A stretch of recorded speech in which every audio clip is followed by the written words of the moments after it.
Okay, pag-usapan po natin itong spokesperson ng Iglesia ni Cristo. Sir, king ina mo, tang inumin mo, kapal na mukha mo.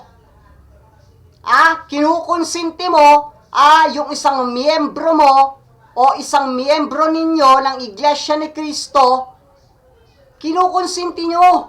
Hindi kami tanga. Alam namin kung ano ang pagkakasala ng miyembro ninyo kung bakit siya nakasuhan ng plunder. Huwag ninyo kaming gawing tanga.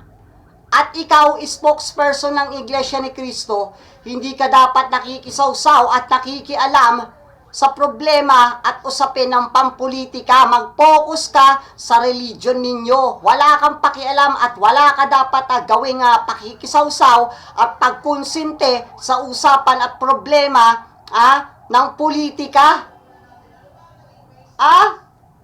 Okay, play natin Isa ng mga tao sa White Plains, sa Quezon City, at meron ding nakita dyan sa Liwasang Bonifacio, ang iba pinatanong na sila daw po pala ay membro ng Iglesia ni Cristo. Ano po bang dahilan? Bakit nagpunto doon ang ilan nating kababayan at kasama ang mga miyembro ng ISC? Magandang katanungan po at dala-dala ko nga po ang statement na nais kong basahin ngayon sa mga nanonood sa atin. Narito po ang statement ng Iglesia ni Cristo. Hindi tutol ang Iglesia ni Cristo sa pagpapatupad ng batas, pero tutol kami sa pagbaluktot sa batas, lalo na kung ang layunin ay para pagtakpan ang katiwalian. Gaya ano yung pinagtatakpan? Ibinunyag nga eh. At linawin natin, hindi po nakasuhan si Marcoleta dahil nagnakaw siya. Linawin natin nakasuhan po si Marcoleta dahil din po sa sarili niyang bunganga, sa kayabangan niya, sa kadaldalan niya. Ang sabi po ni Boying Rimulya, hinog na po yung kanyang kaso, kaya siya nakasuhan at kakasuhan na ng plunder sa Sandigang Bayan. Inamin niya po yan. Huwag po kayong tanga. Huwag kang tanga. Itong si Marcoleta ay tumanggap po ng donasyon, regalo. Galing po sa 3 individual na pinangungunahan po ni Mike Defensor. At ito po ay lumampas ng 50 million. Worth 75 million po ang kanyang natanggap na donasyon mula sa 3 individual na ito. Wala pong mali dun. Kaso ang pagkakamali niya po, hindi niya po ito inilagay sa kanyang sose. Hindi niya nilagay yan. Inamin niya yan sa interview. Na tumanggap siya ng 75 million dahil ayaw daw po ipalagay yung pangalan ng nag-donate. Hindi po pwede yon. At that time, na tinanggap niya yung pera na yon, ay isa pa po siyang kongresista. Huwag niyo nga gawing tanga yung taong bayan.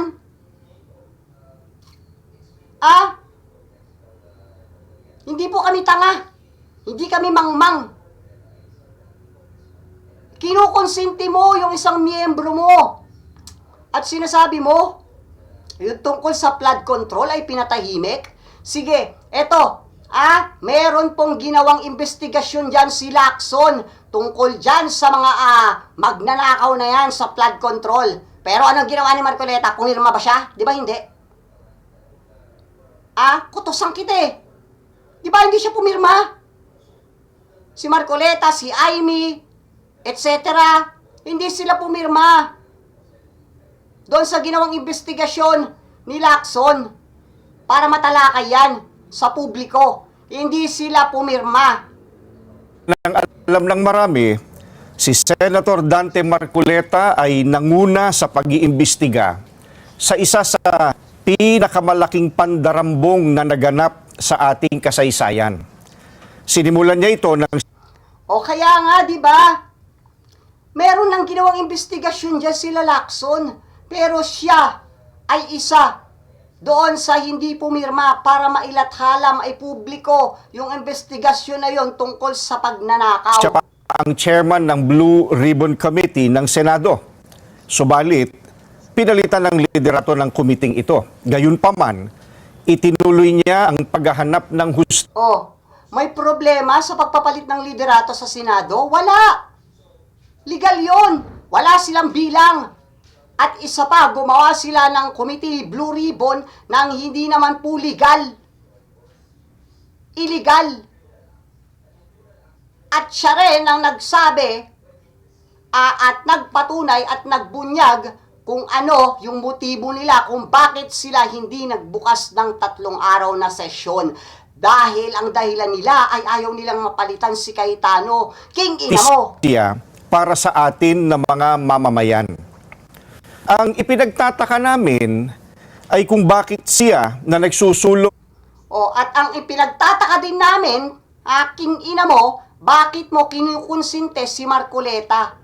At bakit kayo nakiisawsaw sa problema at usaping pampolitika?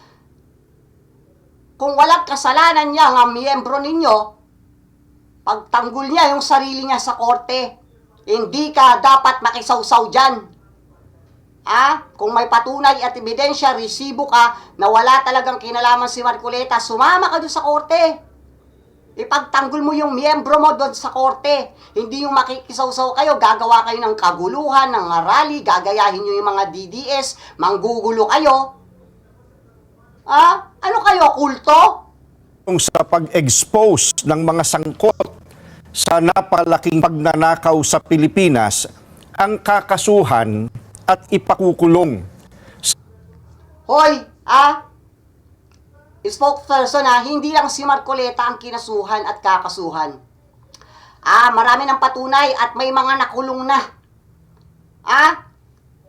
Inuna lang si Marcoleta dahil hinug na, overripe na, kailangan ng pitasin at ang ebidensya na nakuha sa kanya ay mismong sa bibig niya nang galing. Sa halip na ang mga na-expose. Ang ikinakaso kay Senator Marcoleta ay plunder na isang non-bailable crime. Sa makatwid, ipakukulong siya at hindi pwedeng magpiyansa hanggang hindi natatapos ang paglilitis sa kanya. Sa madaling salita, ay hindi na niya maitutuloy ang paglalantad o pag-expose sa mga sangkot sa pandarambong na naganap. Pero, paanong naging plunder ang pagtanggap ng campaign donation o campaign contribution? Hindi naman galing sa kabangyaman ng Pilipinas ang tinanggap niyang donation mula Nako, kalbo. Aking ina mo, kalbo. Ano, DDS na rin kayo? Lilituhin nyo yung isipan ng taong bayan? Alam namin na wala siyang ninakaw. Sige, oo, wala nga. Pero bobo ka ba? Paulit-ulit, tanga? Kaya nakasuhan yung miyembro mo dahil sa bunganga niya mismo nang galing yung ebidensya na nakuha ni Ombudsman Remulla. Tumanggap siya ng 75 million donasyon at hindi niya inilagay sa kanyang sose. At that time, congressman pa siya nung tinanggap niya yung donasyon na yan. Kalbo, king ina mo. Gagawin mo kayong tanga. sa mga sumuporta sa kanyang pagkandidato bilang senador.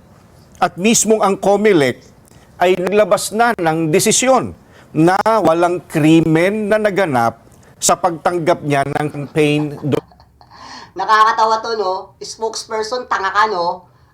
Iba yung kaso niya sa COMELEC. At iba rin yung batas ng ombudsman. Nakiligtas siya doon sa COMELEC, pero iba yung kaso niya sa ombudsman.